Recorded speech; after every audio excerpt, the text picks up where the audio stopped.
Hey everyone, this is Robert Jackson, and thank you for tuning in to the podcast. And today, I'm in a really good mood, as you can clearly tell. And we're just gonna be, starting off the work week. It's Monday, and I know people are like, ugh, Mondays, I gotta go back to work. But, you know, as long as work is fun, you can just make the best out of everything, even if you have a job. I'm not throwing shade at anyone, but if you have a job that is not fun, like the best thing that you could possibly do is I mean, not put up with it, but just do the best that you can. Um, I'm I'm literally about to sit here and say, "Wow, if you have a job that sucks, that." But yeah. Anyways, with that little awkward intro out of the way, I have a guest in the corner with me once again, and this actress has been in a lot of movies, films, and basically, I'm just gonna let her just basically do the talking. This is Zoe Sher. Sher? God, here I Yeah, go. hi. You know what? I don't know how to pronounce my last name, which is hilarious. It could be Sure, it could be Cher, I don't know. I was But thinking about I kind of like Cher because it sounds like the singer. Cher, like yeah, like the woman. Yeah, Yeah. Yeah. So yeah. Zoe Cher works. Yeah, I'm just terrible with pronouncing last names. This is something Yeah. that happens every episode. I'm not even kidding. It's No, like, I get it. you know what? It's just kind of like my little bad luck. So, what can I do about it? But yeah, thank you so much for joining me. I'm Yeah. just Thank you for really, having me. yeah, and this is your first ever podcast, if I'm not mistaken, correct? It is. Yeah. I'm honored Oh, to be on a podcast, on your yes, podcast. we're gonna have some fun. So, alrighty, yeah. Let me see. Yeah, so if you don't know, Zoe, like, I bet you probably are familiar with this website.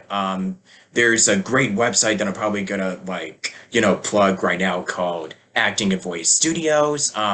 I've taken a few of their classes recently, and it's just kind of like, this is my way of like getting connected with a lot of folks and actors that have been working in the industry for a long time and learning about their journeys and yeah, just doing the whole shebang. So I'm just gonna let Zoe here just give a little brief bio about herself and what she's done, what she's known for, and just, you know, general, just shooting the breeze because now it is our little like we're just sitting down, we're hanging out, we're just getting a cup of coffee, or in my case, water and apple juice.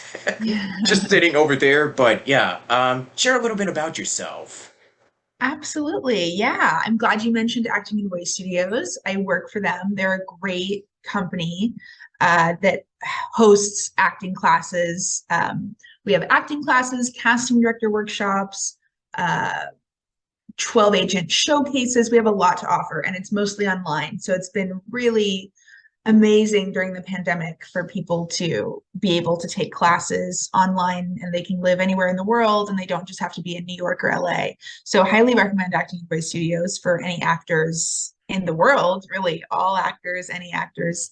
Um, I'm I'm from Hawaii originally. I guess I'll tell you a little bit about me. I'm Sure. from Hawaii. I was born and raised on Oahu, and I just grew up. I mean, I feel like my story is very similar to a lot of other actors. I loved acting from a very early age. I was in all of my high school plays. I did speech and debate in high school, and I felt I when I was younger, it was harder for me to have one-on-one conversations. But when I was on stage, it was like all of a sudden very easy for me to talk to an audience and to convey emotion. So it's definitely my form of an outlet, you know. I was on Magnum PI, the show that was actually filmed in Hawaii, so that was very special to be on Magnum PI. I've done a couple commercials out here in LA. So I've lived in LA for a couple years now. I really like it out here because it's close to home. I went to an acting conservatory in New York right after high school. And I loved New York, but I think the lifestyle for me was it was too cold and I didn't gain as much traction there in the industry. Actors ask all the time, they ask, should I be in New York or should I be in LA? And I think my personal opinion is number one, choose the city that you like the best. You know, what lifestyle is going to fit you the best? Because if you don't, because if your lifestyle has to be grounded and sustainable in order to have a sustainable career. When I was in New York, I felt like my lifestyle really wasn't sustainable because I couldn't get enough sleep. I don't know. It's just that, and it was partially my fault. I should have, the whole time I lived in New York, I lived in Manhattan, but I should have lived in Brooklyn or somewhere with more space so I wasn't cramped in a tiny space. But anyways, that's why the lifestyle here in LA is much more conducive to me. And I've also gained more traction in the industry here in LA. And I think it's partially due of just because I'm more compatible with California in general. Um, but yeah, that's a little bit about me. What else? What else can I tell you about me? I work with acting and voice studios. I'm also a yoga teacher. My end goal is to be, obviously I want to be able to have my income be mainly from acting so that I don't have to have side jobs. But I still have a couple to keep me going, So yeah, I have both an agent and a manager here in LA. So it feels um, it's very comforting to have representation and to sort of like feel like you have some people in your corner, you have your team growing, So yeah, so I'm happy with that.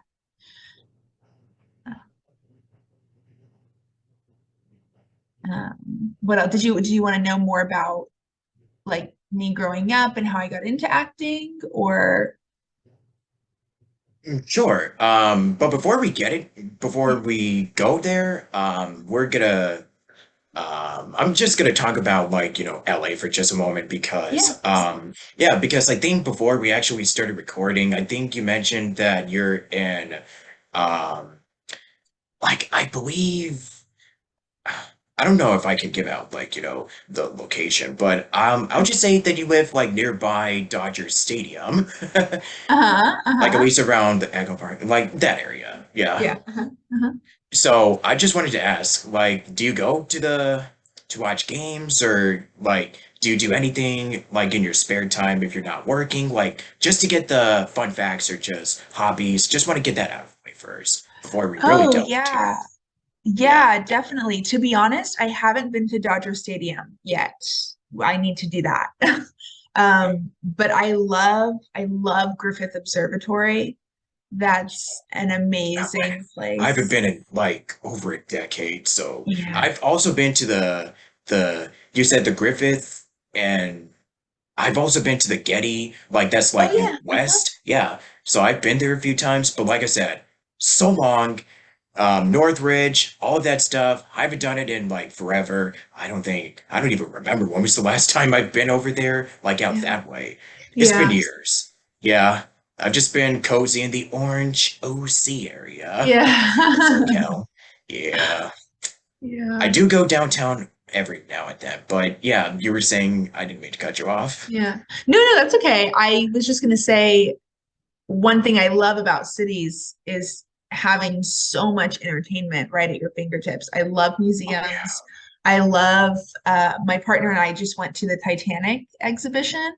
I don't know if you've heard about that, but it was very cool. It's a traveling Titanic exhibition and it has all these artifacts from the ship. It has recreations of the ship. Um, I mean, it was really fun. I love the movie Titanic. And right after we had to come home and watch the Titanic because it was great. It was really great. Yeah. Totally. Yeah, Yeah. definitely look into those sometime in the near future.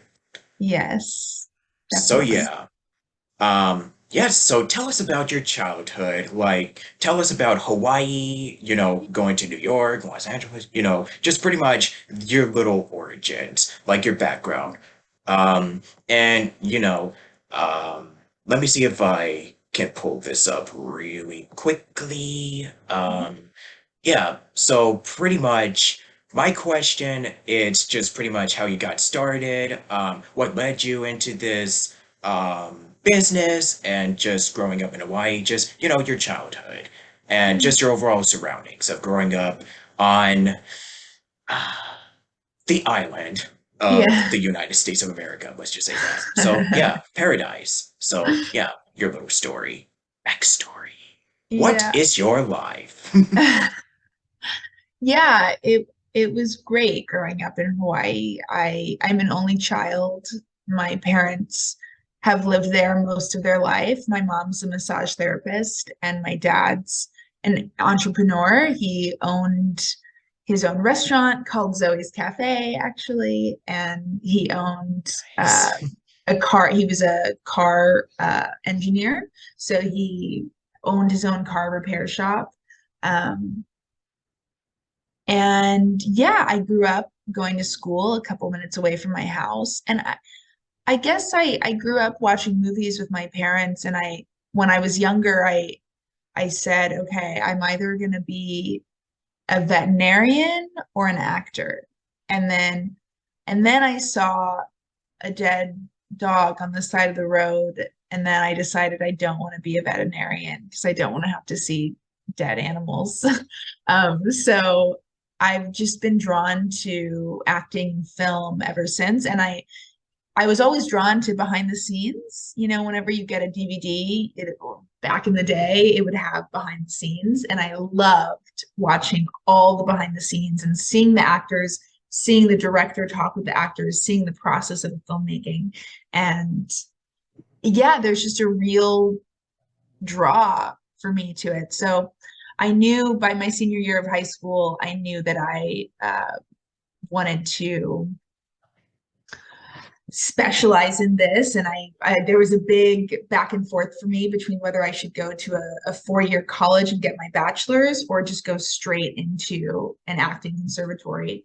And I decided I wanted to go straight into an acting conservatory so I could put all my focus and all my heart into it. Um, and I don't regret doing that. A conservatory is not for everyone, but I don't regret. I mean, it was 2 years of just constant performing. Every day in school we would get up and perform.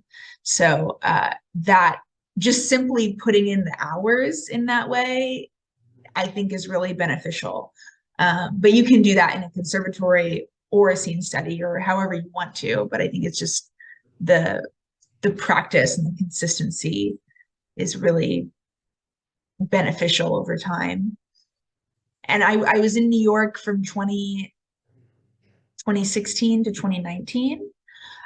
During my second year of this conservatory, it was called the New York Conservatory for Dramatic Arts. If anyone wants to look it up, it's a great school. Um, During my second year of conservatory, I was diagnosed with non-Hodgkin's lymphoma. I was getting increasingly ill over a couple months. I was 18 and it started out with a stomach ache, but then it gradually got worse and worse. And so I went to the hospital and they thought it was appendicitis. So when they did the surgery to remove my appendix, they actually found a tumor and there was more damage than they thought. So I had to take a break from acting in the middle, and I went home for about 9 months to I had to get chemotherapy, and yeah, I was home for a while, but I went back to New York and I finished my second year of conservatory, and And I'm cancer free today. So it's been almost 6 years now. So yeah, yeah. And that's been a huge part of my, I guess, inspiration and determination, because I really felt at the time I wasn't sure if I was going to survive it. And so now that I'm here, now that I'm alive, I just feel that I'm living on extra gifted time. And so I should take advantage of it as much as I can and pursue this thing that makes me happy. Um, and so yeah, that's a big part of my reason why of, why not really.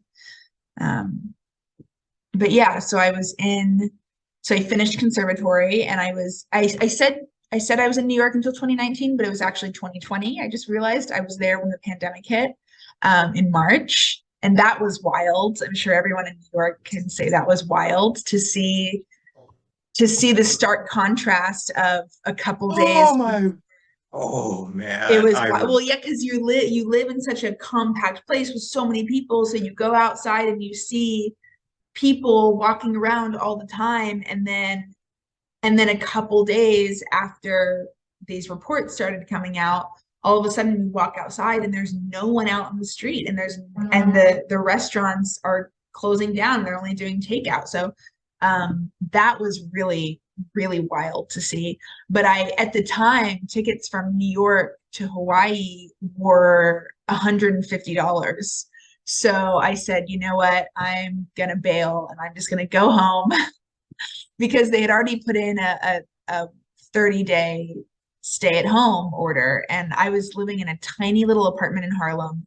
And I just thought, no way can I stay in this tiny shoebox for 30 days. And then, of course, I had no idea what it was going to turn into. But um, I was glad that I was able to be home for that, because it was in Hawaii, it was a little easier to be outside and go hiking and still, uh, continue with a semi-normal lifestyle. I think it was easier in Hawaii than it was on the mainland. So it was a little different here. It wasn't as easy. But yeah, and then I started working with acting and voice studios in February of 2020, right before the pandemic. I was working with them in person, doing their classes in person. And then um,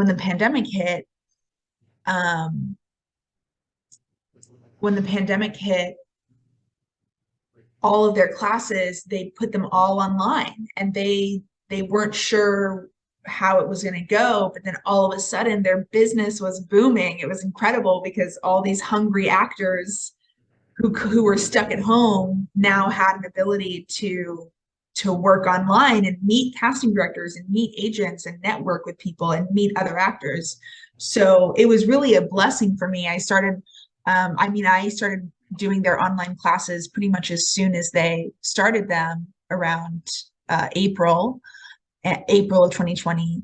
And it was just a blessing for me because I was able to continue meeting people, and for me it felt very productive during a time where we couldn't do much, right? So yeah, I'm very grateful for that company. And I eventually started making relationships with casting directors and agents.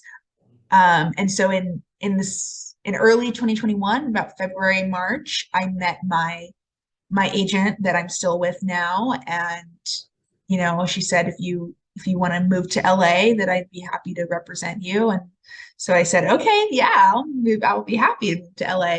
So I moved here in July 2021, and I've been here ever since. Um, and it's been great. It's been really good. I love being close to home. Like I said earlier, I think, especially for an actor, the lifestyle can be so unstable. Your business as an actor, you can't really guarantee anything. So it's really important for me to have a stable lifestyle at home. And so everything else about my life is stable and together, and the acting is the thing. It's a little more uncertain, you know what I mean? But so I feel very grounded being close to home here, and I feel grounded having the sun and the ocean and all of that. Um, yeah, and I've been lucky. I've worked on a couple uh, thesis films with AFI and CSUN, and that's been great to be able to meet the up and coming filmmakers. Yeah, that's been really, really awesome. And I booked Magnum PI when I was here in LA. It was very ironic, like very, not too long after I moved here, I booked Magnum PI and then I had to fly home and I was only too happy to be able to fly home to work on that. Um, but yeah. Oh, Yeah. oh. Yeah, that's a lot. Yeah, yeah, First I know. off, I'm sorry. I really threw a lot at you, so I know. No, no, no. That's totally good. It's all fine. This is usually what happens because that means I have a lot more material to work with. So yeah, it's all good. yeah.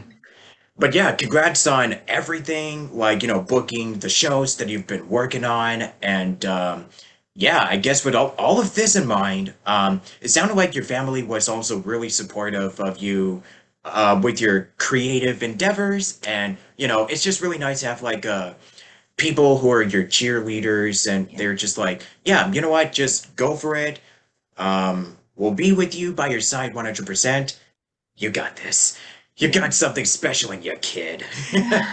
Pretty much. Yeah, Yeah. I am so grateful for the support I have. My parents have Yeah. been very supportive of me. I do have some friends who their parents aren't as supportive. And I mean, Yeah. I can't even imagine how difficult that is because it's Yeah. difficult to be an actor even when everybody supports you, it's still very hard. And so to be an actor and to not have, family support or friend support or whatever it may be, that's very challenging. That person is, will have to deal with a lot, Oh, lot of trials. absolutely. Yeah. Yeah. So many hurdles. Yeah. I think it's really interesting that like finding your own path as an actor despite all of the turbulent struggles and the obstacles that you face along the way. Like everybody goes through hurdles and whatnot, and yeah, it's just the perseverance and persistence. Like with your story, for instance, was very inspiring, which thank you so much for sharing. I, it's just like, if if you're really if the fire is inside of you, if you're really set out to do this type of thing, then by all means, go ham. Yeah. Yeah. Yeah. But yeah, Yeah. Sometimes it takes a scary experience to Mhm. fuel you and to ignite you to do it, to Yeah. yeah. Oh boy, I have a story of my own. Like I was sick for a couple of years, like stomach infection, everything. Mm. Um, so I was not feeling well. I was not emotionally well at the time. So, yeah. And then a few years later, I started getting better, and I'm now pretty healthy, you Oh, know? good. So, Yeah. yeah, because I was a skinny, skinny, skinny. I was a Mm. skinny kid growing up, so yeah. But speaking of like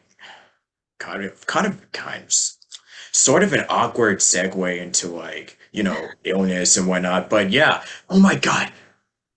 Since you mentioned New York, pandemic, oh my Yeah. God, wow. Back when it first started, because I remember too. So I had planned to do like in studio stuff, like going to like in studio like classes and workouts and all that good jazz, which we'll probably share in a little bit, but outside of AVS. But yeah, I had all of this stuff planned, and then like March, like literally, I think it was like the second or third week of March.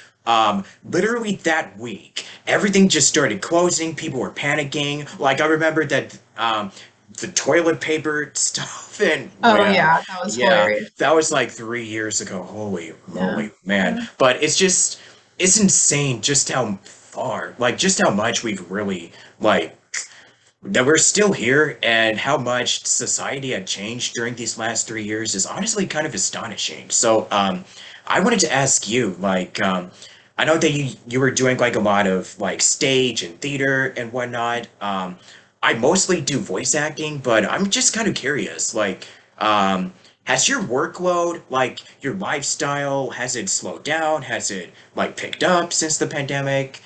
Because I know everyone's different. So what's your little, I guess, experience with going through the pandemic and COVID and all of this other Yeah. nonsense that we've been getting these last few years? Good Lord. Boy. Work life specific to acting. Work life specific to acting, and maybe Yeah. your personal life, Yeah. if that's cool with you. Yeah. No, we're going through historical times for Hmm. sure. And my life changed pretty drastically. I would have never thought that I would be doing online classes. I mean, during the pandemic, I was doing online classes every day. Now I don't. Now I space them out a little bit more. But yes, I actually did I did a virtual play over Zoom with 24-hour plays, which was very funny. We had the audition process before the pandemic, and then they let us know a couple months later that, okay, we're going to still go through with it and do these plays online. 24-hour plays is a great organization. You should definitely follow them on Instagram. Um, but my workload, yeah, I well, to be honest, I had finished school by the time the pandemic hit, but I hadn't gained as much traction in the industry as far as auditions. So I probably had maybe 50 to 75 in-person auditions um, in 2019, beginning of 2020, before the pandemic. So my experience of in-person auditions isn't as much compared to other actors who've been in this industry for a long time. And so obviously everything transitioned over to self-tapes. I'm still the 99% of my auditions are self-tapes. I've had a couple callbacks that were in person, but for me, all of my initial auditions have been through self-tape, and there are pros and cons. I do get I think it's hard to really track it. I don't know if I'm getting more auditions now because I'm just I have more relationships in the industry, or if it's because it's all self-tape, so casting directors can send out more auditions and watch more auditions than they could in person. I'm not sure what it's due to, but my level of auditions has grown, and but my work as far as booking goes, I'd say that's on a steady path. It hasn't grown significantly. I book, a couple good paying jobs per year as of now. But I'm definitely trying to grow that so I don't have to work other side jobs. You know what I mean? Um, but yeah. Yeah. Does that answer your question? I don't know. That was kind of vague. I don't Yeah. know. Yeah, it Yeah. kind of did. Yeah, we'll Yeah. just go with that. Um, so I think going back to what you said earlier, because you have like the persistence and the willpower to push through like anything that, any obstacle that life throws at you. So and it's really super important too. So I guess something that is sort of related to that, it's because you've done acting for theater and on stage and stuff. So, if there's one other quality that I would like to mention, confidence. So, how would you say that acting helped you gain more confidence? Like as an actress, as a human being, just how would you say that you gained more confidence after pursuing this for so long? Actually doing this. My bad. Yeah, Well, confidence. I think my opinion is that you need to find the confidence within you before you I mean, I think you find confidence with experience when you're in scene study consistently and you're over time, you're building up a resume. But my speech and debate coach, he used to say the key to confidence is over preparation.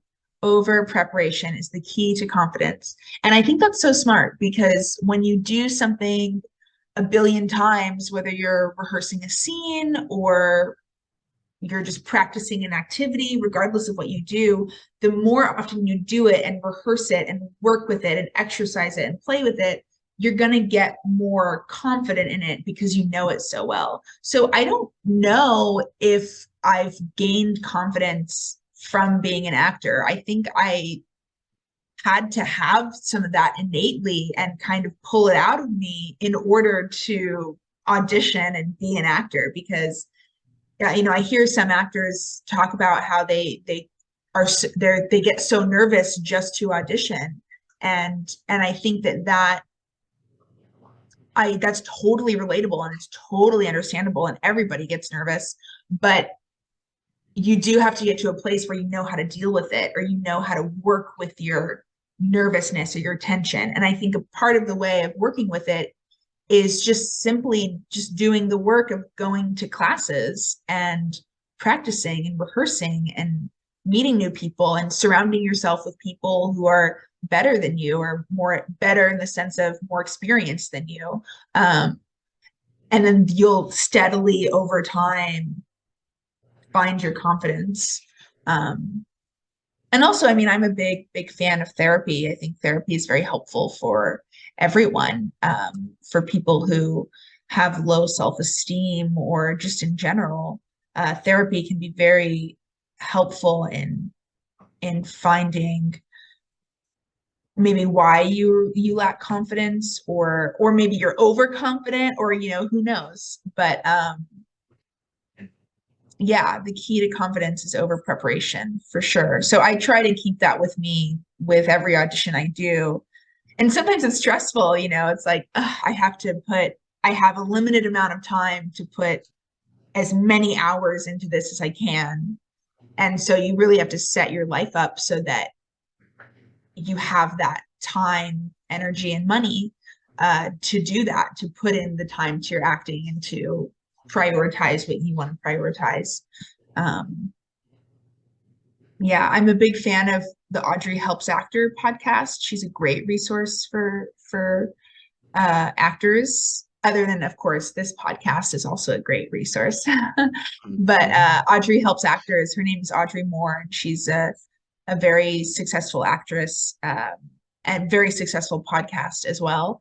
And she talks about having the time, energy, and money to have the time, energy, and money to put into your career and to put into your acting career, because a lot of us are working, we have 2 or 3 jobs on the side, and so we have to make an income while also pursuing acting.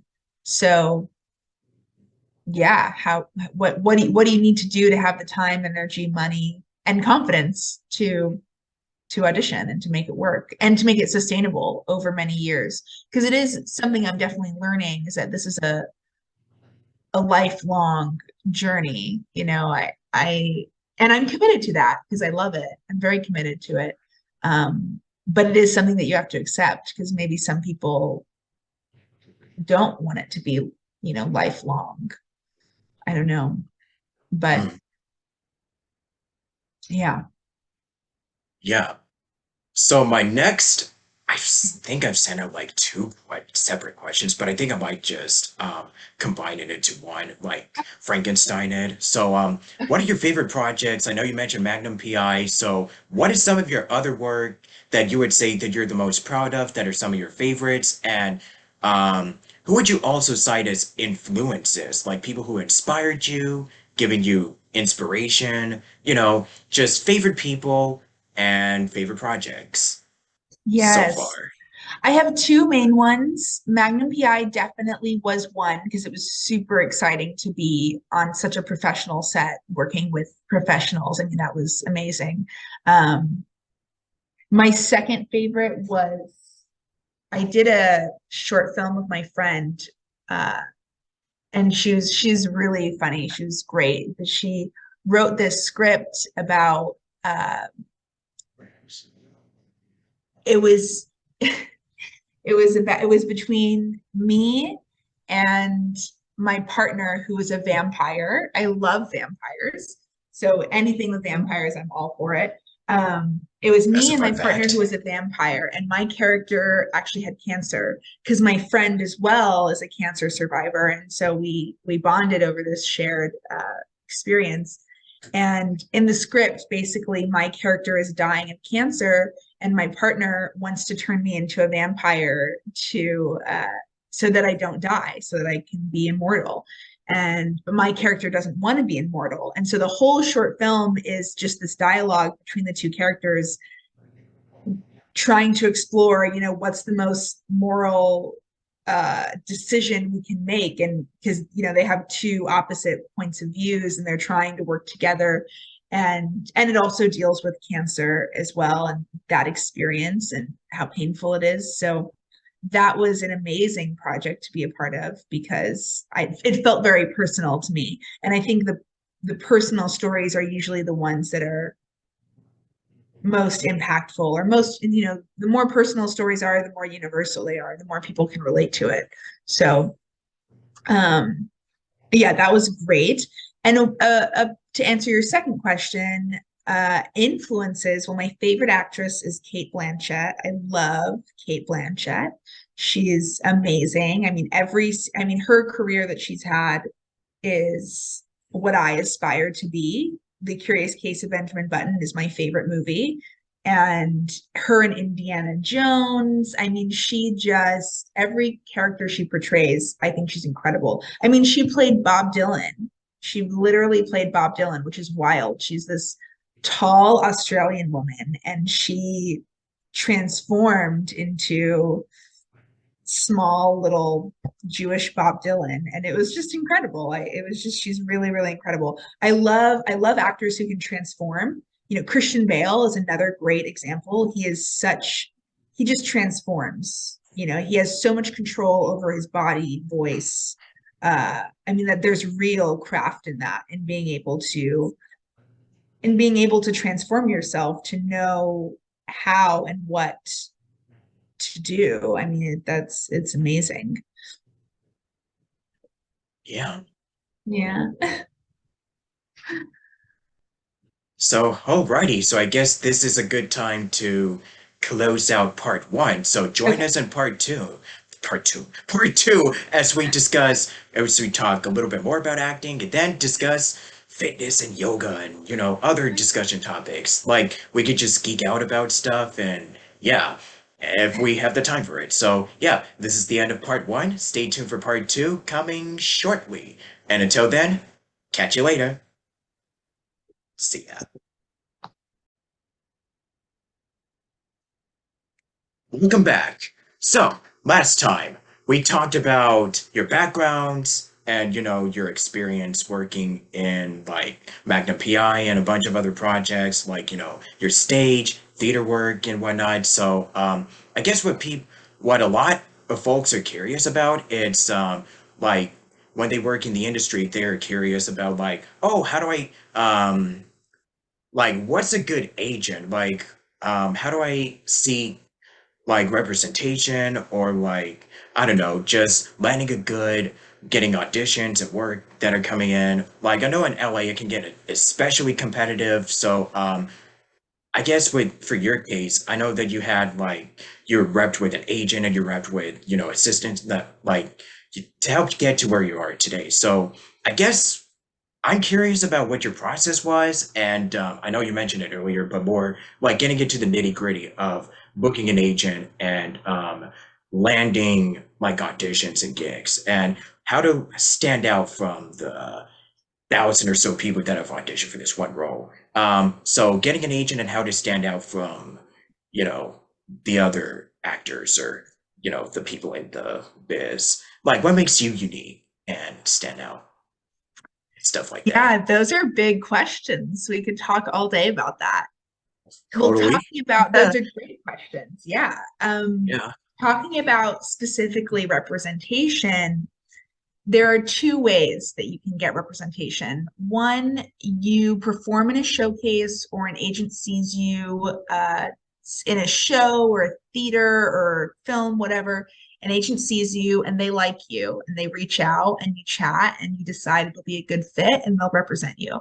The second way to find an agent is to perform in a showcase or a show or film or theater or extrovert your talent and have someone see you and get a referral to that agent.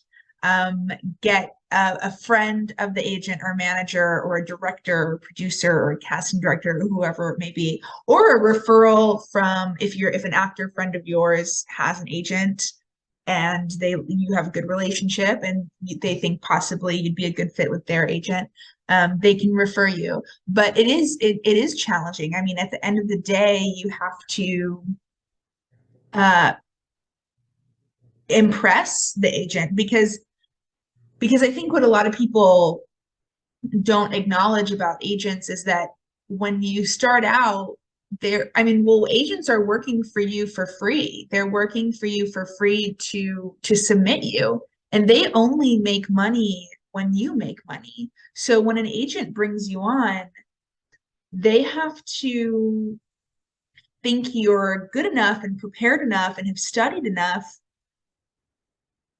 so that it's possible that they think you might book something or they think that you're capable of booking something. So you have to be in a really good place and really prepared to to get an agent. Because yeah, it's really important to know that they are working for you for free and they only make 10%. When you book a co-star role, the co-star rate is $1,000.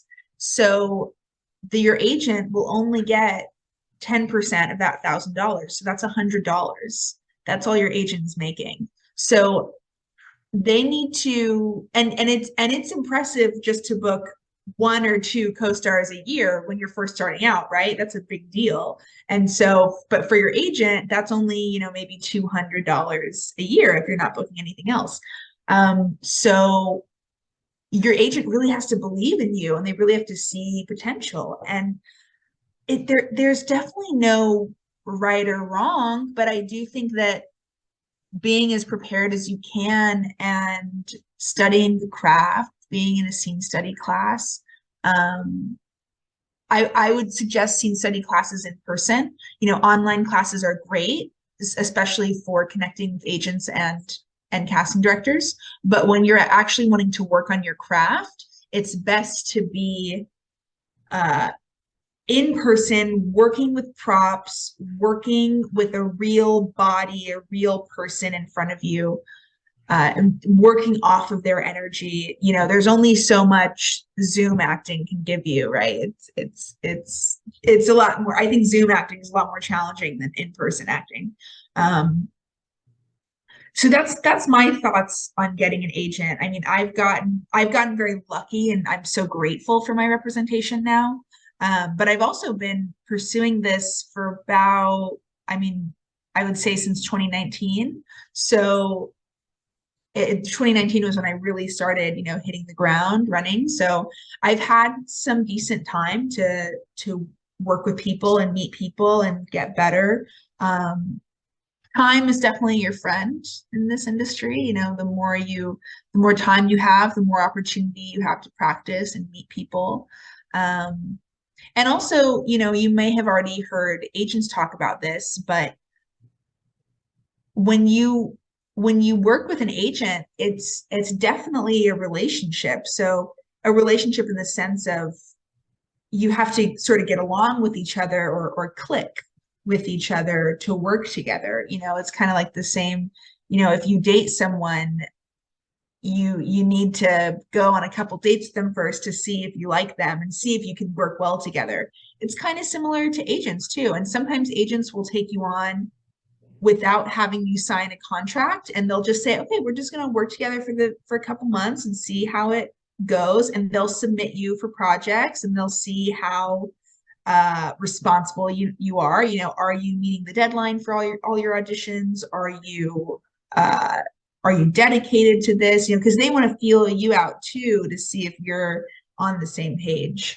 Um, and the last thing I'll say about agents is to definitely try to extrovert your talent as much as possible, which is actually something that I'm working on as well because I don't really have a large social media following. I don't post a lot on my social media, but I've thought about it a lot and it can't hurt you to have an online presence. The more people who are seeing you, the more people who are um uh interacting with you, the better. And it's not just social media, it's making your own short films and working on projects with your friends and making your own work and posting it on YouTube or Vimeo or whatever it is. I mean, I congratulate you, Robert, for doing what you're doing because it's a lot of time and effort that you put into these things. And this is a way of extroverting You your have talent. I no know, I know it's idea. a lot.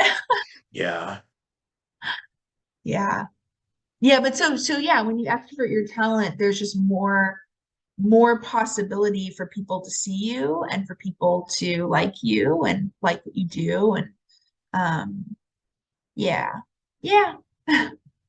But it's tough. I remember when I just finished school and I didn't have an agent and I didn't have any idea how I was going to get an agent. It's very scary because you're like, because agents are very helpful, but you also want to be in a place where you're ready for that. You want to have your self-tape system down. You want to have your technique. You want to have some type of technique ready to go so that an agent sees you and says, "Oh yeah, I can see that person on TV." It's like art. I mean, a co-star rate is $1,000. A guest star rate ranges anywhere from like 8,000 plus. So you have to ask yourself, am I, you know, am I ready to do work that's worth $1,000 for production, or am I ready to do work that's worth $8,000? And then you look at you look at Leonardo DiCaprio, and they pay him millions of dollars to do what he does. So, are you in a place where you're ready to work side by side with someone like Leonardo DiCaprio, or that's the top of the hill right there is actors like Leo. So yeah, you have to be ready and prepared and take the time to enhance yourself and your craft. Yeah. So, what are some of the workshops or classes that you would like to recommend to people? Any recommendations? Yeah.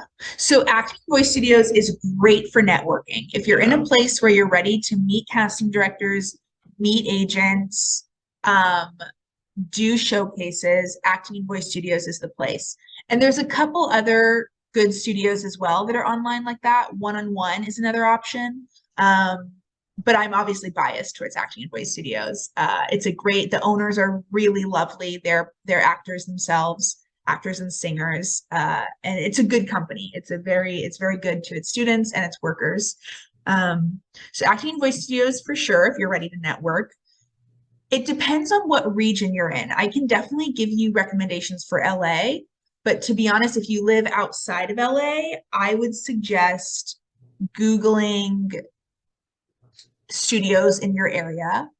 And then if you find an acting coach in your area, let's say you're in Midwest or something, if you find an acting coach in your area, then Google that acting coach and see what they've done. A lot of I like to go to the acting coaches that have done a lot of work and have coached well-known actors, because to me that says, okay, they have a resume, they have experience, there's a level of trust. But there are some acting coaches out there who haven't done as much work, and they will sort of market themselves as if they have, and then I don't really like that. I want to go to like the real deal, you know what I mean? So make sure you do your research, and I'll give the LA recommendations in just a second, but this is just for the people outside of LA.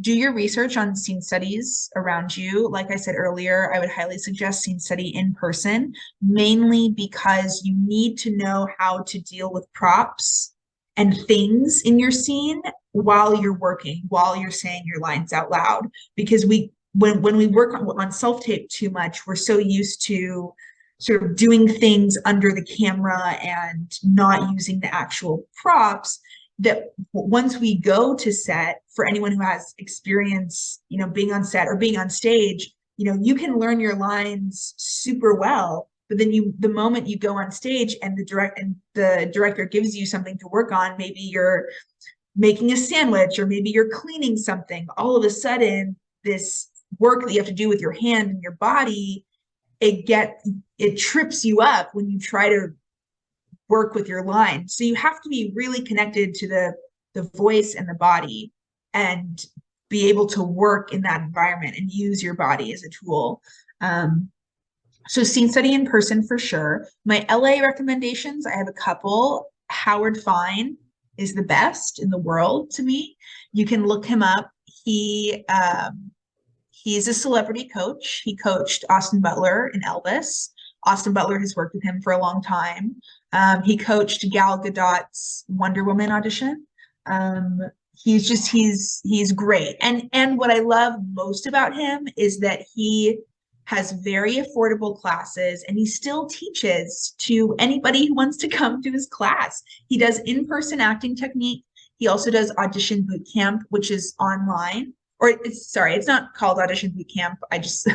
I called it that for some reason, but he does audition classes online. And those are great too, because they're all self-tape classes, basically. He assigns you scenes, you tape the self-tape, you send it in, and then you watch it over in class, and he redirects you and he works on it with you.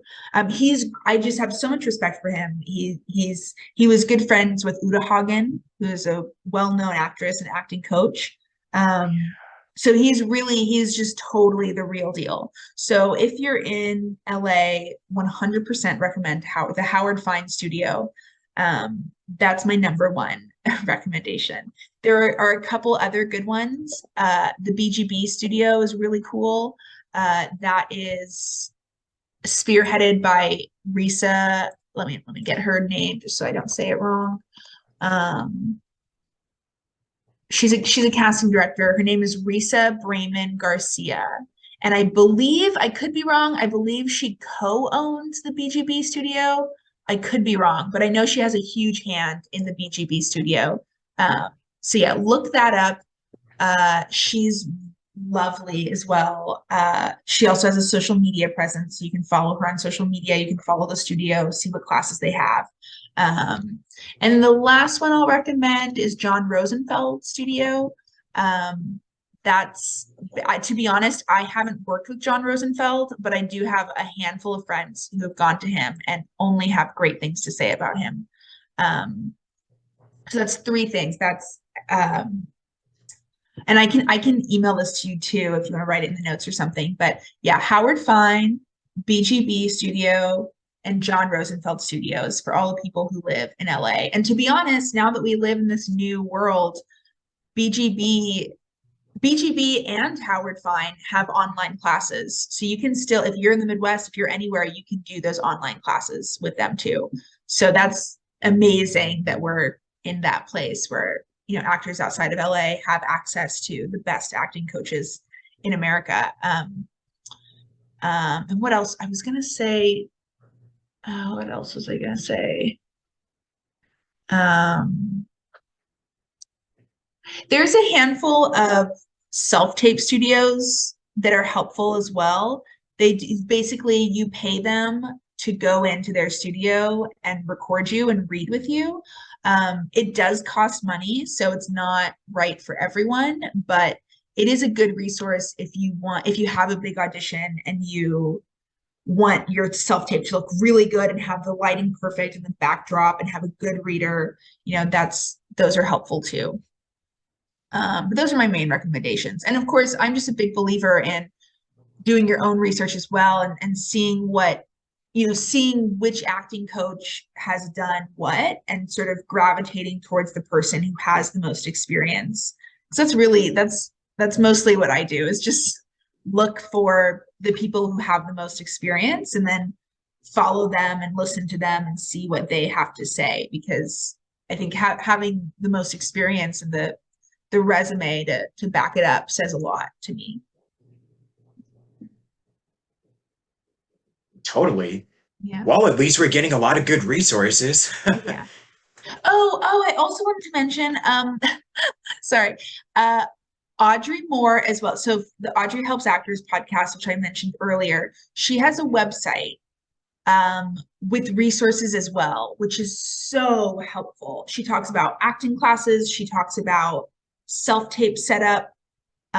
She is very helpful. So if you want another opinion on acting classes in LA, she's a good person to look into too. So her website is called audreyhelpsactors.com. Okay. So, just out of curiosity, what is so what are you currently like watching or like reading or just anything that comes to mind, like media that you're kind of like, consuming either Um, for acting or just for enjoyment? What's something that you've been getting into as of late that you want to share with us? oh yes. Recommendations. My boyfriend and I have been binging The Last of Us on HBO. Man, And have you seen it?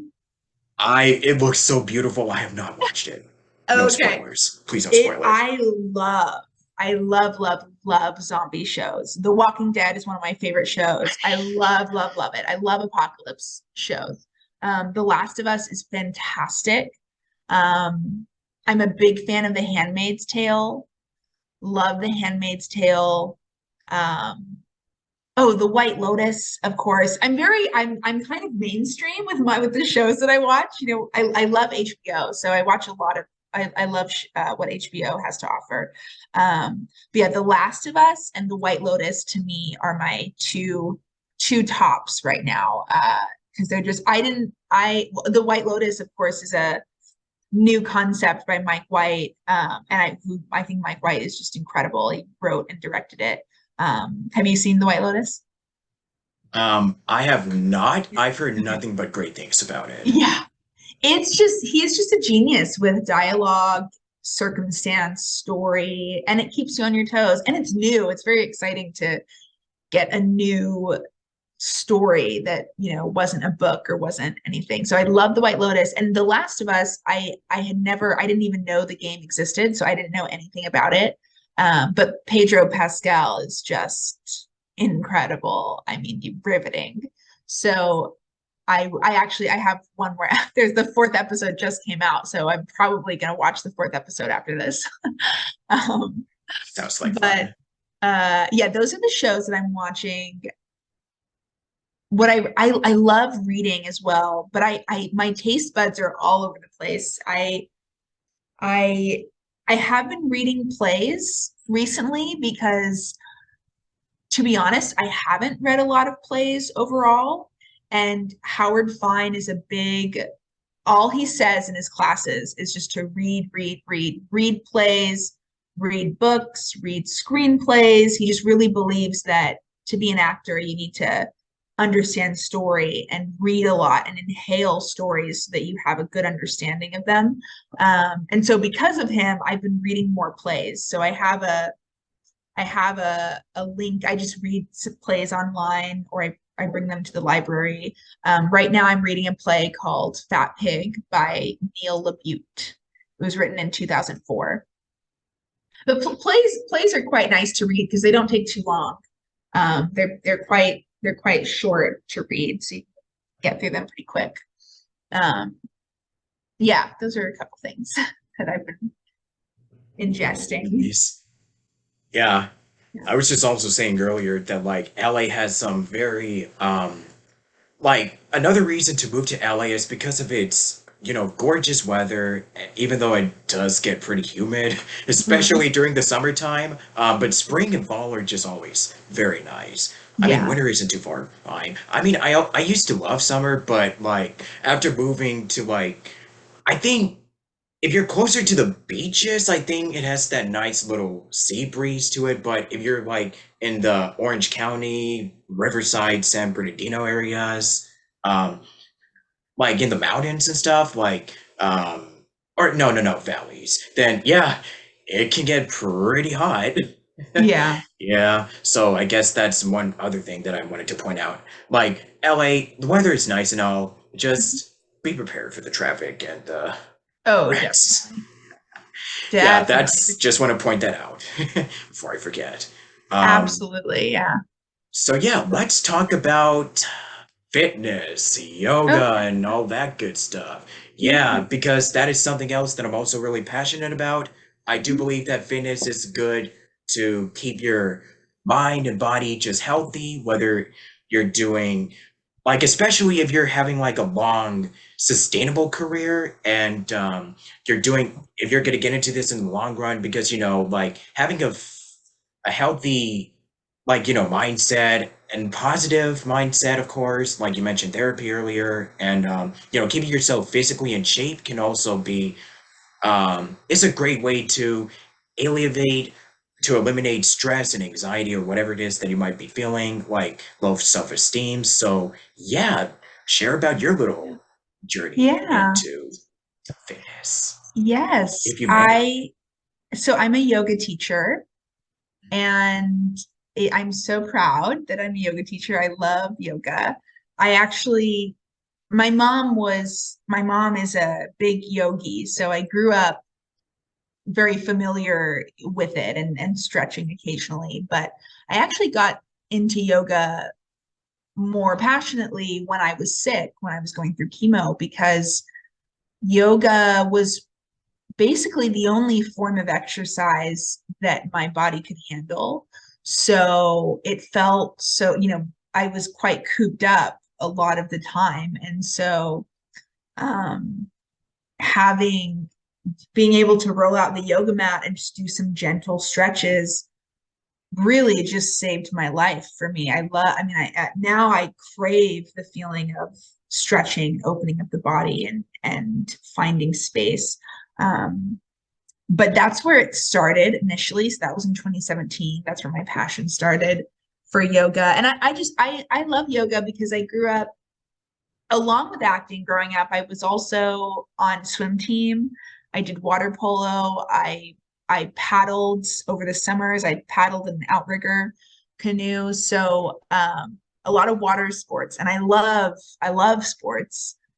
And so, but the older I got, sort of intense like hit workouts got a little harder on my body. And so what I love about yoga is that you can be gentle with it, but you can also there's a nicer balance. You can still challenge your body, you still tone the muscles, finding strength, but at the same time, it's not as intense as say Barry's boot camp or something like that. Even though I love Barry's boot camp is cool too, but um, it's just really it's just great balance for the body. So anyways, I became a yoga teacher earlier in spring of 2021, and I teach at Hot 8 Yoga here in California. So if you're in LA, you can come take a class with me at Hot 8. Um, I see but you. yeah, what? Oh, it's like, yep, I see you. Yeah, Ugh. come take a class. I think movement is very important. I mean, we can talk about yoga itself, but then I can also talk about yoga and movement for actors. Yeah, Um, I think movement and connection to the body is high priority for actors. I mean, in conservatory, you have acting class, voice class, and movement class. So all acting conservatories include movement class because you have to have a connection with your body. You have to have an understanding of what your body's doing, what your physical behavior is. And a way to do that is through movement, exercise, yoga, a technique called Alexander technique, which is taught at it's taught at Juilliard, a lot of different conservatories. Um, and it's yeah, I think the main purpose is to gain control over the body, gain connection. You look at actors who have done roles where their body completely transforms. I'm thinking of Daniel Day-Lewis in Lincoln. the way he held his body in that movie was, I had never seen him hold his body like that before. He also did My Left Foot as well. So he's another actor who's just incredibly transforms amazingly. Meryl Streep as well, the way she holds her body in Sophie's Choice is very different from the way she holds her body in Mamma Mia. So you have to have a control over your body and your voice so you're aware of how you're coming off to the camera. So anyways, I just said all that just because I believe that yoga is one way to connect with your body. There's a lot of different techniques you can use. Yoga is one way. I get up in the morning and I stretch every day because it just sets me off on a better day. And yeah, and I also, because of my health history, I really prioritize my health. And I mean, I think everyone should. But you only have one body, so you want to take really good care of it. And yeah, yeah.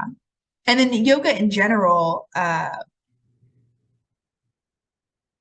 for anyone, or sorry, did I answer that? Sorry. Yeah, you Yeah. could continue Okay. going. Okay. I guess speaking on yoga and fitness outside of acting, yeah, in LA, there's a lot of teacher trainings that you can be a part of. It really just depends on what aligns with you. You could also be a physical, like a physical trainer, fitness trainer.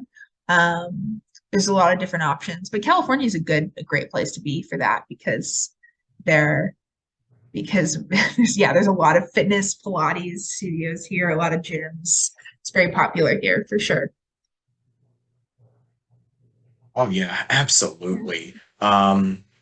So I know you stretch and do like workout routines, so I'm just wondering, what are actually, if you could demonstrate or show just some, at least breathing or at least some Well, yeah. exercises that you do personally? Yeah.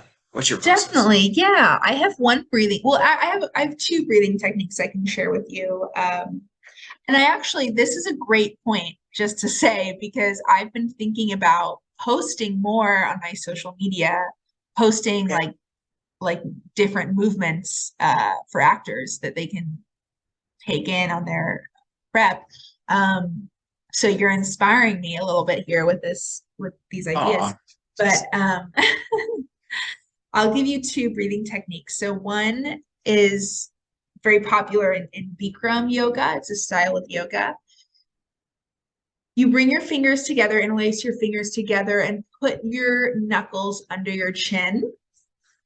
And I'll try to lift up a little bit. You want your elbows to touch like this. So your knuckles are under your chin. You're trying to bring your elbows to touch. You gaze up towards the ceiling. As you gaze up, you inhale. So inhale, gaze up. Exhale, turn your gaze down. And as you turn your gaze down, you lift your arms up to come to the side of your face. And when you're doing this, you're gazing down. You're also doing this standing. So when you're standing, your knees are slightly bent, pulling your navel to spine, relaxing the shoulders. But yeah, so you do this, I would say do this maybe 8 to 10 times. And the point is to fill up your lungs so much that as you're gazing up towards the ceiling, you're inhaling, inhaling, inhaling, you're completely full of air. And exhale, push all your air out, your arms come up. And you'd be amazed by the effects on the body. You do that 8 to 10 times, and your headspace you're in a completely different place. You're much clearer, you're much grounded, you're much more in your body. Because I mean, there's a lot of science behind breathing correctly, and I'm not an expert on it at all. But I do know that breathing techniques are used very frequently with people with high anxiety. And when they actually, because we're so used to shallow breathing, keeping the breathing up here in the chest, or we're on our phones and we're distracted and we're barely breathing and we're not getting enough oxygen to our brain, and that affects us. So knowing how to breathe deeply and knowing how to pause and meditate is very helpful, not only for mental health, but for how you function as a person, as an actor. So That's one technique. You do that 8 to 10 times, gaze all the way down, and exhale, gaze up. It's super nice. The second one is you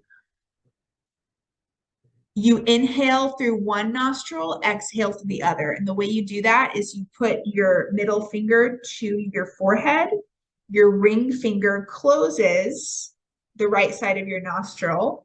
Inhale through the other side. So you inhale and close both nostrils, hold it for 2 seconds, and lift up the other side, exhale through the other nostril. And then you inhale through this nostril, close, hold, exhale through the other. I've never demonstrated that before, so I hope that showed through. But the point is you're accessing the right and left brain as you inhale and exhale. And it's another way to calm yourself. This would be a great thing to do if you're on set and you're nervous, a great thing to do before you audition or before you self-tape. It's just a great way to center yourself and ground and quiet. I usually do that before bed, actually. It really helps me calm down. Sometimes I get anxiety before bed, when you lay there and you think of all the worst possibilities that could happen. Yeah, so I like Never to done that. Robert's like, yeah, I know what you mean. Uh, Yeah. so yeah, breathing through the nostrils is just a great way to calm your brain, calm your mind, and calm your body. And I do that. I probably do each nostril maybe 5 times each, so 10 total.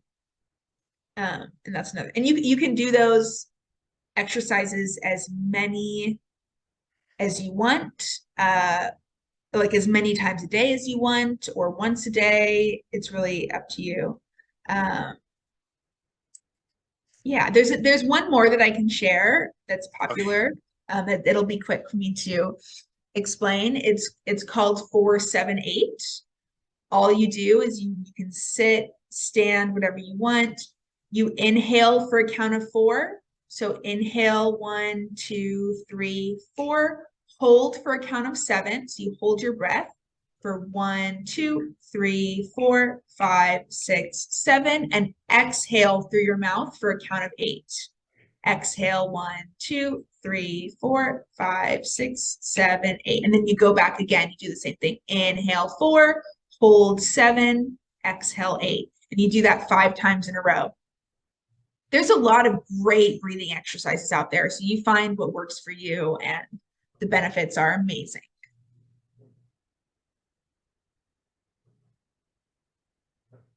That was amazing. I've actually have not had like somebody demonstrate like exercises on the podcast, Oh, so good.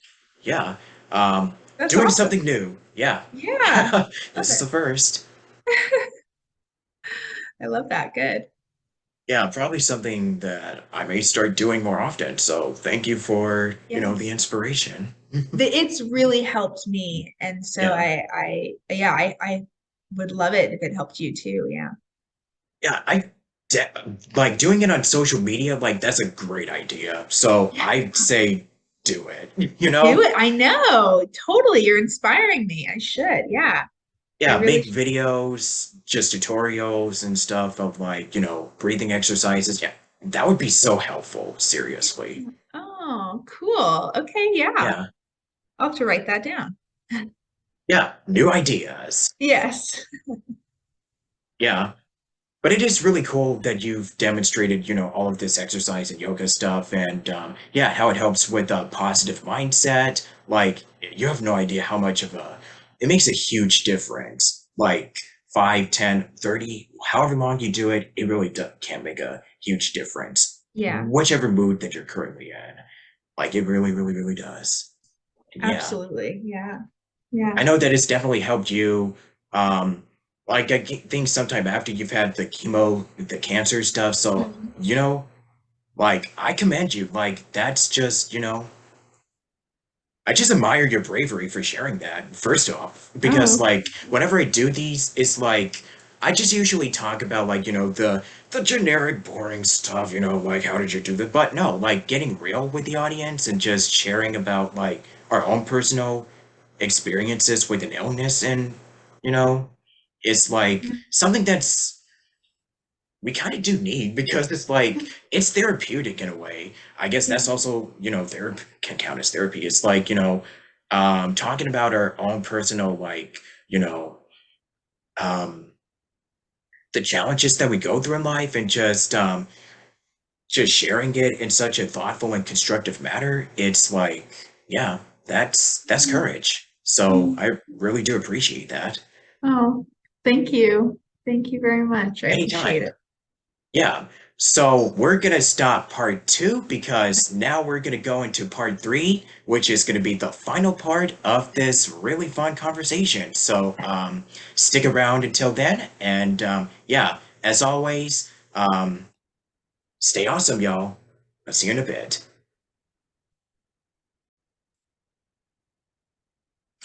Welcome back, ladies and gentlemen. So we're here with the last part of this um 2 hour long discussion. So, I mean, I really enjoyed doing this. And I hope to do more of these sometime in the near future. So, fingers crossed. But anyways, there was one question that I actually did.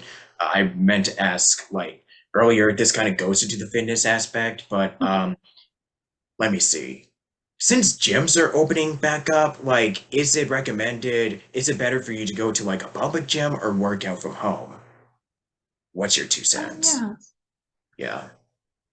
I think it depends on how comfortable the individual is. I personally am comfortable going back in to an in-person gym. I like the community and the environment in a gym. I'm a little more motivated to work out with other people, so that's why I prefer to go in person.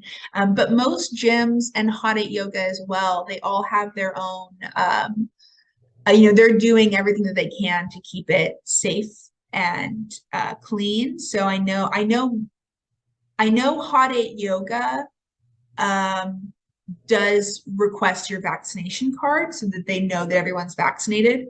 And I'm pretty sure that a lot of other gyms are doing that as well. So depending on the individual's comfort level and what they need to feel comfortable, you can ask the gym or the yoga studio what they're doing to ensure that everyone's safe.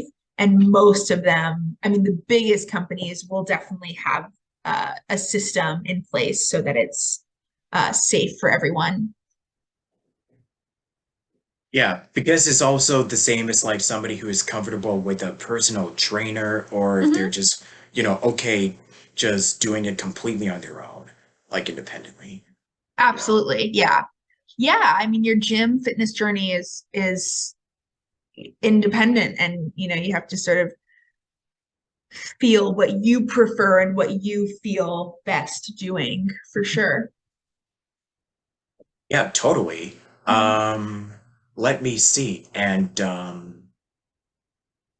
yeah, since we're kind of almost approaching the end of this, so let's talk about what you've got coming up in the near future. So, any plans that you wish to discuss, any upcoming projects, anything that you're gonna do, workout videos, we can kind Yeah. of discuss that. But yeah, anything else that we can look forward to and we can expect to see from Zoe. I love that. Yeah, thanks for asking. Well, there's a couple things. I just signed with a new manager in December, and I Manager, really, really hey. like her. I really we clicked instantly, which was amazing. I mean, I that doesn't happen all the time with me. So I'm very excited for this year to see what we work on together. I'm very excited for that. Um, and yeah, no, this is totally inspiring me because I've been thinking about it for a long time of how I want to post more on social media and be more active and to extrovert myself a little bit more too. I gotta practice what I preach. So I definitely have some ideas of stuff that I want to post. I'm thinking I'd love to navigate a social media page that has to do with acting and yoga, the combination together. So it could possibly be videos about either possibly helping actors and giving advice or like just like we did earlier, doing demonstrations of different breathing techniques, different movements that they can do in the morning to help ease anxiety or to help ease them through auditioning and just life in general, really. So that's one of my main goals this year. And the last thing that I'm excited for is I've never written my own script. And so I wrote that down as one of my uh, New Year's goals for this year is to write my own story, write my own script, whether that be, it'll probably be a pilot, like a TV script in 30 pages. Um, and I'm really excited for that. I have a couple ideas. I won't share them here yet, but I just have a couple of things that inspire me and I think could potentially be really fun. And I think it's so good for actors to write themselves and to understand the writer's perspective. And I've definitely read a lot and I love reading, but I haven't written very much. So I feel like I need to experience the writer's journey and draw from my own uh, life experiences. Uh, and yeah, another way to express myself through writing. Yeah. Yeah. Yo, so having a manager, is it like with the same advice that you gave for like booking an agent, does it also apply with manager as well? Or is it I would say different? so, yeah. I met my manager in a showcase, which was Yeah. amazing. I did cold email her before I met her in the showcase. Cold email meaning I emailed her personally without having known her before. And people have different opinions on that. Some people say, yeah, if you have something important to say, email them. Some people say, don't email them unless you know them. Um, I don't know. I don't really have a strong opinion on it. I think that actors have to do what they have to do. So if a part of that is emailing somebody to let them know that you exist and show them some of your work, I think that's totally valid. You gotta find your way to connect with people somehow. I guess the only advice I would give is that if you do email them without having met them before, make sure you're emailing them something that is significant, such as something that would be significant would be, oh, I just booked a short film, or I just got new headshots. I just got new headshots, and I'm in the scene study program, and I'm doing X, Y, and Z to improve my career. Whatever it may be, something substantial that they can receive and go, okay, that's interesting. I'd say that was a general good rule of thumb. But yeah, I met her at a manager showcase, and then she reached out to me. So that was amazing. Um, yeah. Yeah, and so I think you need to approach it the same way as you approach sort of relationships, really, which I know is really frustrating, but it's just, you gotta let it happen in an organic way and hope that there's a connection with the representation. And the more you do showcases, the more you extrovert yourself, the higher possibility you have of connecting with representation. And there's also, I mean, I don't know if you already know about this, but there's a thing, if you do you have Actors Access? I think I have an account. I'm Okay. quite sure. Well, Yeah, on Actors Access, they have a a, a what's it called? A service. I think it's about $30 a month where they send out your information to agents and managers. So again, it's kind of like a pay to play thing. But I do have friends who've gotten representation from that. It's called Talent Link on Actors Access. So yeah, you pay $30 a month and they send out your headshot, resume, and reels to all the agents that are signed up on Actors Access. So that's a great resource.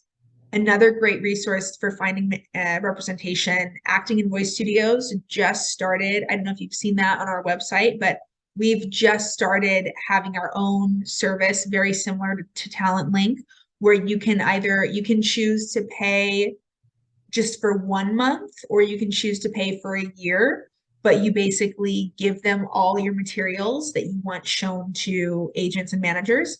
And then Acting in Voice Studios will then send out your information on your behalf to the agents and managers in that area. And you can do it in the New York area or the LA area. And I think that's super helpful because it's just another, you can do it for 1 month and see how it goes. But it's helpful to have someone sending out your information on your behalf is great, because then you're kind of you're not having to put yourself on the line of like emailing them and saying, hey, whatever. You're just kind of letting a third party refer you to them almost. So that's very helpful. Yeah. Okay, yeah.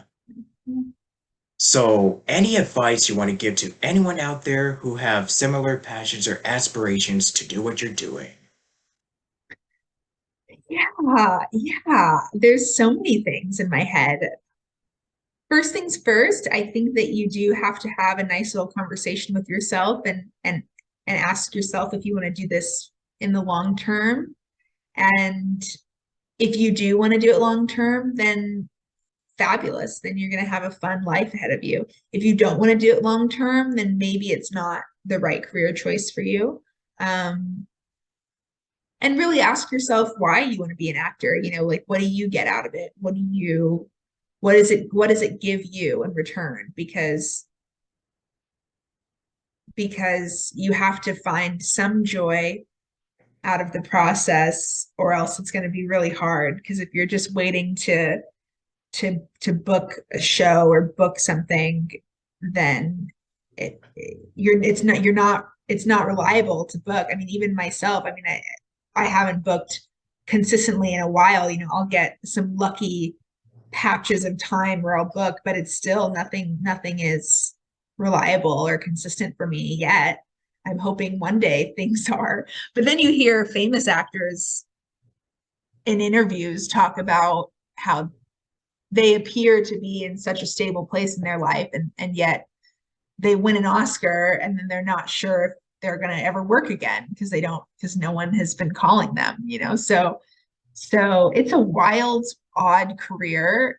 I love it. So you really have to love it, and you have to find a community of people that you enjoy acting with. And yeah, you just have to love it. I know that sounds really trite and sort of oversaid, but I think it's true, because for a while you're not going to get a lot of monetary pay. You're not going to get any financial rewards for most of us for a while. So you have to really be in it for things other than the money. And I'll just a couple more things. And I think you have to be really curious about learning new information, and doing what you're doing, Robert, and interviewing people and asking people what they're doing, what the process is, and finding actors that are more experienced that where you can ask them information and learn from them, and then you progress, and then they progress, and then you want to build your momentum, and listen to podcasts and watch interviews and watch movies, and just be really curious about what you can do to advance your career and advance your craft, and be a forever student. Never stop learning. Yeah, exactly. Yeah. Yeah. Is there anything else about? I feel like I could talk on that for a long time, but I don't want to repeat myself. Any advice I give? And just, I don't know, just really love yourself, because it's a really hard industry. And so you have to have a lot of self-love and self-forgiveness, and be able to move forward even when people are telling you no. Something I say in my yoga classes, my motto is the cure to depression is movement. An object in motion stays in motion. So if you can continue moving forward, if the worst thing in the world can happen to you, but you can still find a way to get up in the morning and go down the street to the coffee shop and buy yourself a muffin or do whatever you need to do to make yourself feel good, do that. Just find a way to move forward, because movement is the key for me to finding joy and pushing forward and going after your purpose and going after your goals and your dreams. Having a very clear vision of what your goals and your dreams are will help you with your determination and your life force. Yeah. It's good. Yeah, it's a good question. I'm so happy to be here, by the way. I'm really happy to be here and discussing these things, because I find a lot of joy out of talking about these things and sort of fleshing out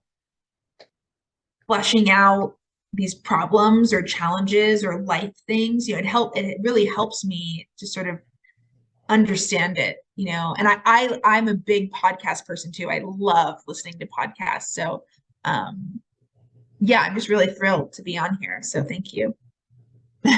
Yeah, anytime. So you can like do some more self-plugging or Oh yeah. promoting, whatever. Like, just anything else that you want to discuss that you want to get out there. And yeah, Yeah, well, everyone is welcome to follow me on my social have social media. media. Yes, I have an Instagram. It's Zoe period tries TRIES period society SOCIETY Zoe tries society. That's me. I didn't post on social media for a long time. I was very private. I was just a moody artist. And then I decided, you know what, maybe I should post more, because it's probably weird when people look me up and they don't see anything. So anyways, yeah, I'd love for you to follow me on social media. If you're in LA, come to my class. I teach at Hot 8 Yoga. We have 8 locations in LA. I teach Fridays 5:45 p.m. at Beverly Hills and Saturday 11 a.m. at Brentwood. And I love teaching, so I'd love to see you there. And for everyone who's aspiring to be an actor and to live this life, I'm right there with you. I know, I get it. Keep going, keep listening to podcasts, keep going to scene study, and just kill it and just live your best life. And yeah, I think that's all I have to say. It was just such a pleasure to be here. Yeah. And I guess with everything, that you mentioned, with the yoga and also your other stuff like social media, and I guess that's another thing that we could discuss real quick, how it can actually be um I mean, I've talked about the pros and the cons of using it in the past, but how do you see it as a good or somewhat? I don't want to talk about the negative stuff, but I just want to talk mostly discuss how to use social media, um, as part of As your an actor? business. I mean, like as an actor, but like using it to grow your business, because Yeah. like a lot of actors are also like business people, so Yeah. using it for, effectively and, just to get your name out there, Yeah. essentially. Yeah. To be honest, I'm not entirely sure what that answer is, because I need to work on my social media presence too. Yeah, all of us do. It's very interesting, isn't it? I like to study, I like to look at, I mean, there are some actor blogs I follow that I find interesting, and I like to look at what they're doing to see, why they're successful and why they work. Um, I don't know. Maybe we should take a social media business class or something. I really don't know. I mean, I've thought about that too, of learning more about what works on social media. I mean, I think as an actor, well, I'll say my own personal opinions, but take this with a grain of salt because I think this is really only my opinion. I I like to post stuff that shows uh different aspects of who I am. Like I post stuff when I'm in Hawaii, I post yoga stuff. I also, one of my hobbies is studying astrology. I love astrology. So for a while I posted a lot about astrology. Um, so yeah, just for so when people look at my page, they get a sense of who I am. I think that's really important is, show people the best side of you, show them so they get a sense of who you are. I personally don't post self-tapes on my Instagram. Um, I know some people who do. I just personally, well, Audrey Helps Actors has a whole self-tape May challenge that I've considered doing, but I don't know. There's a level of privacy that I want to keep with my self-tapes. Maybe just for maybe just for self-tape May, maybe I will adjust and make it private or something. I don't know. But I don't tend to post my self-tapes up, and I'm not sure why, but I guess it's just maybe for privacy reasons. Um, but yeah, I have to learn how to make reels. I have to learn how to invite the audience in. Yeah, that's definitely a skill set that I need to learn as well. Um, Yeah, yeah, me too. yeah. Oh man, I can't believe I didn't ask you this, but what led you to become a yoga instructor and starting this, classes and all this other stuff? With yoga. Yeah, what led you to become an instructor? Yeah. Yeah. Well, I mentioned earlier I was drawn to yoga when I was sick. Yeah, Yeah, I loved it then. And you know what? The woman who did the teacher training, she I met her through a wild set of circumstances, but I ended up realizing we had mutual connections and she actually knew my family.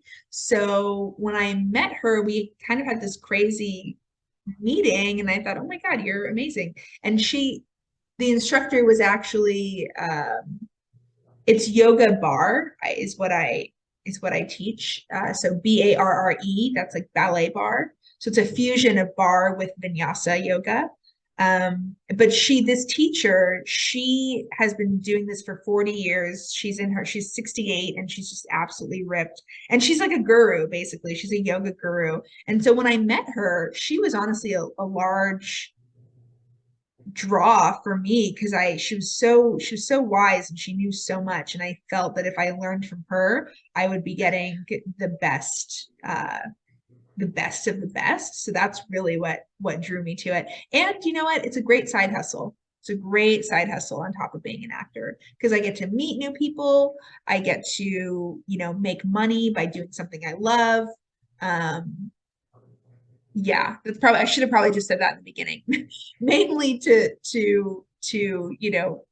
be able to do it and make money with it is amazing to be able to make money with something you love. That's the dream.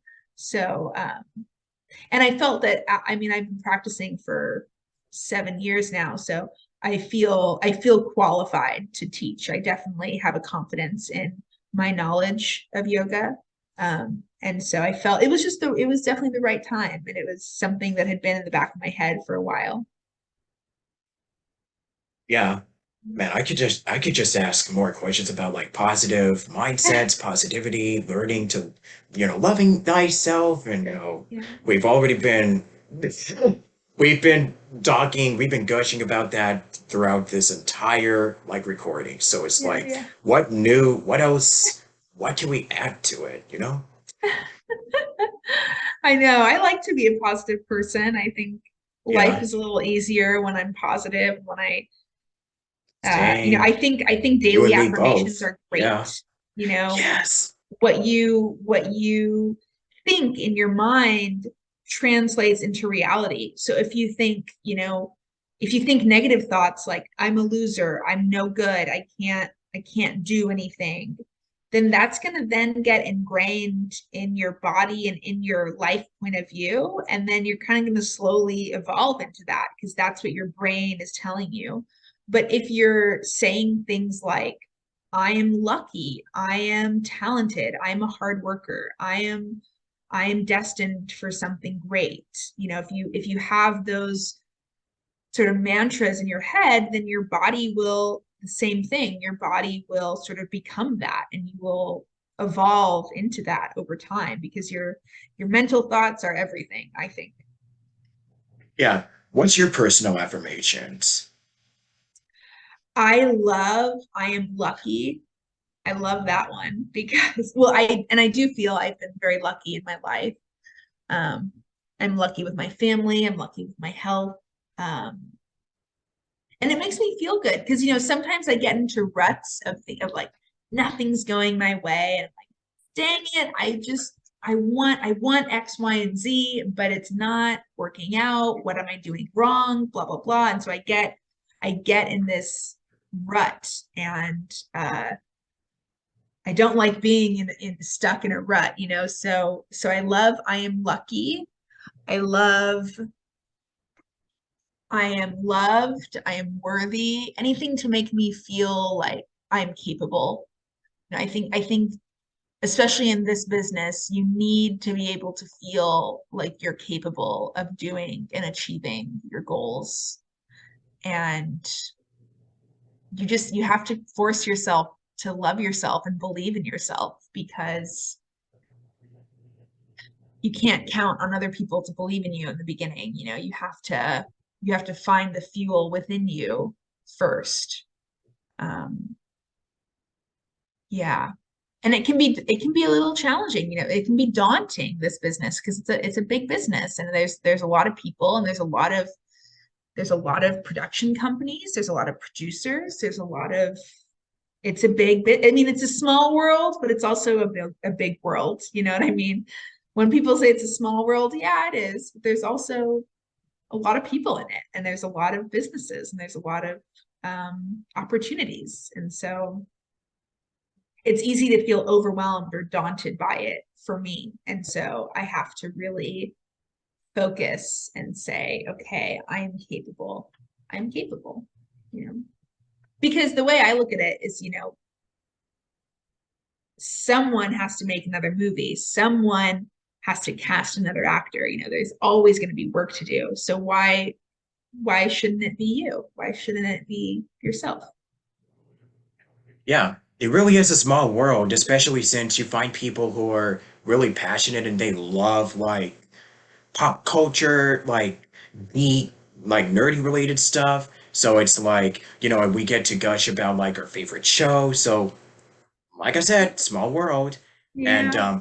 yeah, making connections too. I think if I were to give a thank you to actors acting and voice studio, I think that's kind of how we both just kind of, corresponded and got connected and stuff. So Yeah. yeah, it's just kind of like for me personally, I think my affirmation or mantra is like I actually have four. It's be confident, be grateful, be be brave, be courageous, and just be humble.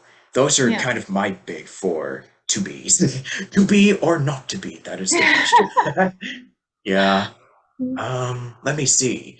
Um, yeah, this has been a lot of fun. Wow, I was not expecting, yeah, to have such like, a deep, profound conversation like, today. So I guess I kind of needed this because, I'm just always down to meeting new people and just, catch up and, do all this great stuff that I do for the podcast, which is, it's what I do. So thank you for joining me I today. think I it's really do great. appreciate it. Yeah. I think it's awesome what you're doing, and I really respect you and your, just to have the energy and the passion for doing podcasts and interviewing people. It's really great. I mean, you've probably acquired a big skill set just from doing a podcast and Seriously, yeah. yeah, no, it's a podcast is no joke. It's a lot of time.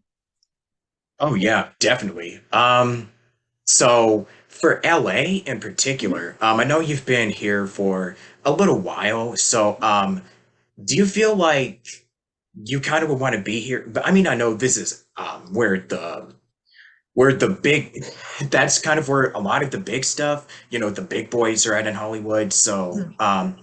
do you find it to be like your permanent home for the rest of your life, or is there like actually let's talk about like, your dreams. Like I know you talked about your end goal, but what are some of the like where do you see this journey? Like where do you see yourself in the next few years? Or like, Yeah. I don't know, just is being here like your ultimate like this is kind of where you're set for the rest of your career, or did you have anything else that kind of has been sort of circulating in your mind while you've been here for because you came from Hawaii and then you went to New York and now to LA, so what what do you got? What's in That's a store? great question. That's a great question. Yeah, Yeah. my ultimate dream and goal is to be wealthy enough to have a home in California and also a home in Hawaii. I would love to go back and forth. I would also love to um, be able to travel a lot, whether that be for work, for acting, or just for personal fun. That's a huge, I love traveling.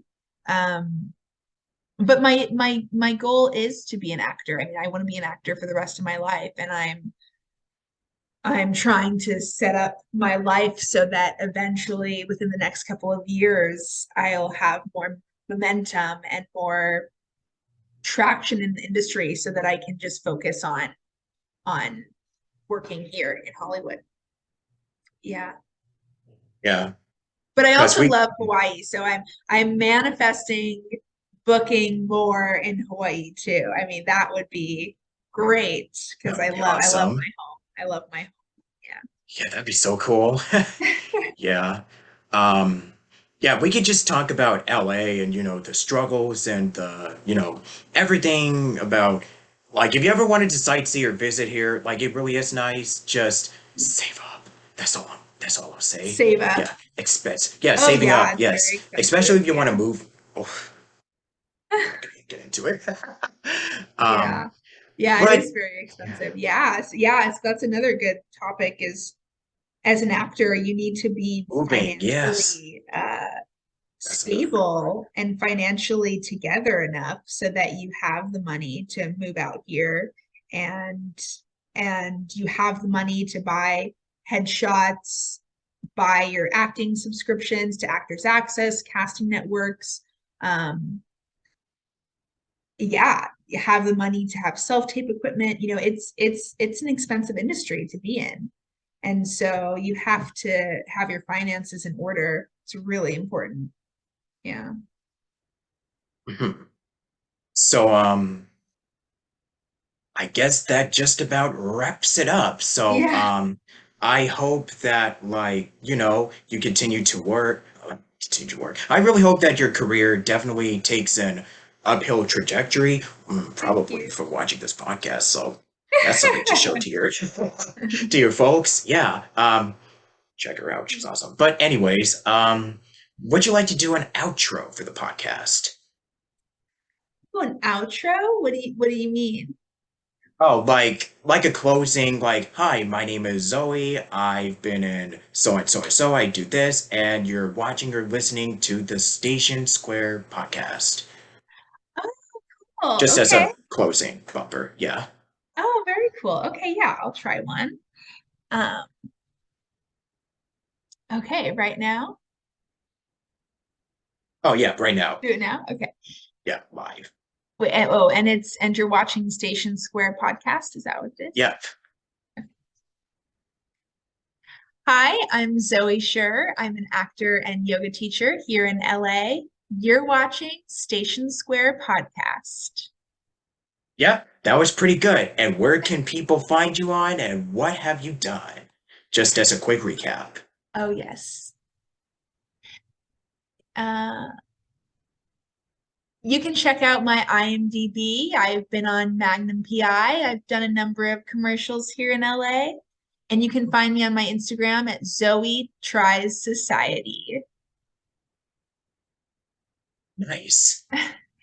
Yeah, I guess we can like quickly get into the commercials just really quick as just a Oh, last minute. Yeah. oh, the commercials? Yeah. The experience of working on those, like what you Yes, mentioned, yeah, real quick. that was really fun. I won't mention who I did it for because I just had a conversation with someone about this and how like it's kind of weird. I'm not sure about it. I haven't formulated my opinion yet, but apparently like sometimes if you tell people the commercials you've done, then casting will see you in a certain way. I don't know. I don't know if I agree with it. But anyways, the commercials was a great experience, but I did the commercials when I was still non-union. So I just joined SAG a couple months ago.